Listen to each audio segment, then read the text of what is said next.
Hello, my name is Gil Zilkha. Welcome to my channel. This is my series entitled Essential Classical Music, where we look at the best recordings of the major classical music works.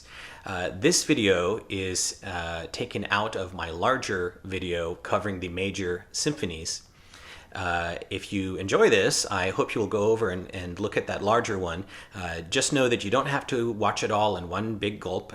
It is divided into chapters. It's real easy to just click through and choose whichever symphony that you're curious about.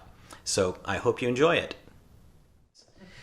Now let's discuss Bruckner, Anton Bruckner, an Austrian composer of the late Romantic era.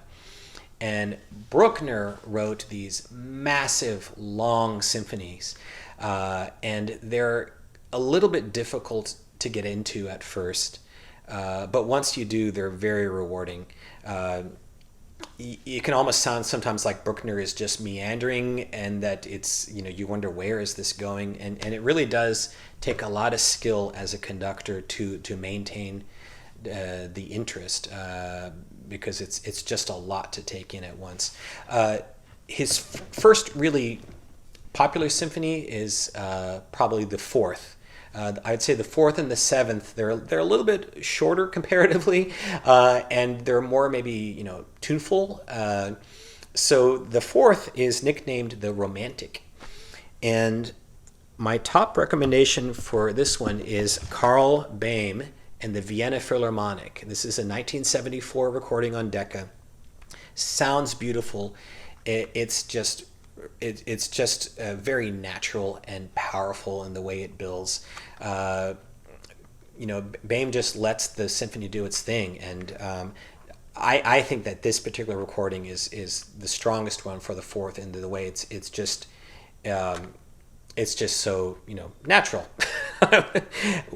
However, you can also get the Orhan Yokum recording with the Berlin Philharmonic. This is from 1965. And this is from a complete cycle that Jochum did. One of the best cycles around, that along with, I would say, Karajan, the Berlin Philharmonic. And Jochum is a little bit more, you might say, interventionist. He flexes the tempo a little bit more dramatic, and that has its own special qualities. But he's also very poetic as well. Just a really natural Bruckner conductor. Now, for something a little different, and maybe for some a little more controversial, is Sergio Chelak. It's very hard to pronounce. Celibidache, or Celi, as he's sometimes nicknamed.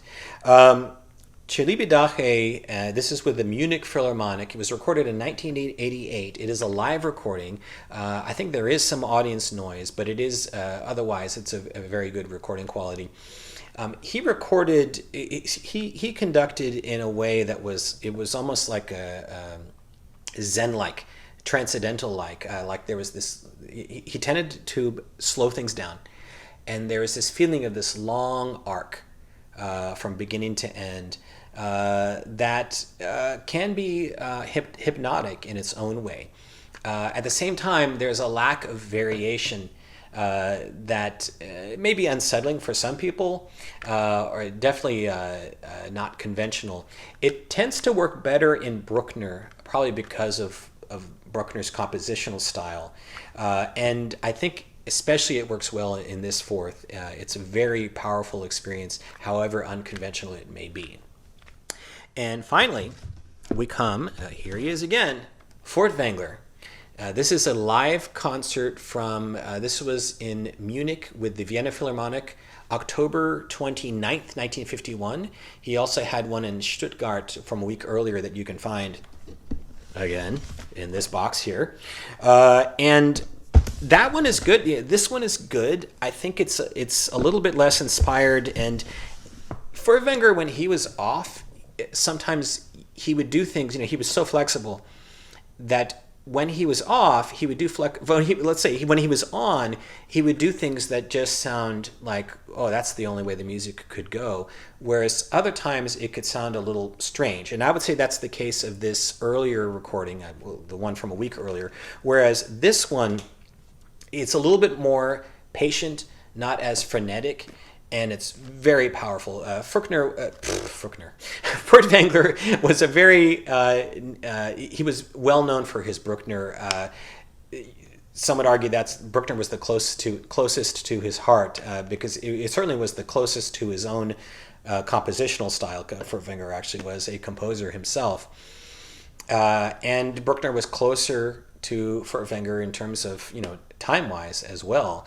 And he just had this understanding of where the music should go, and that's really important in Bruckner, where it's it's so dense, the writing, that you really need a conductor with that understanding. So this one is a great recommendation. It is limited in sound quality, of course. In fact, all of Furtwängler's Bruckner recordings were recorded live, and they're of variable sound quality.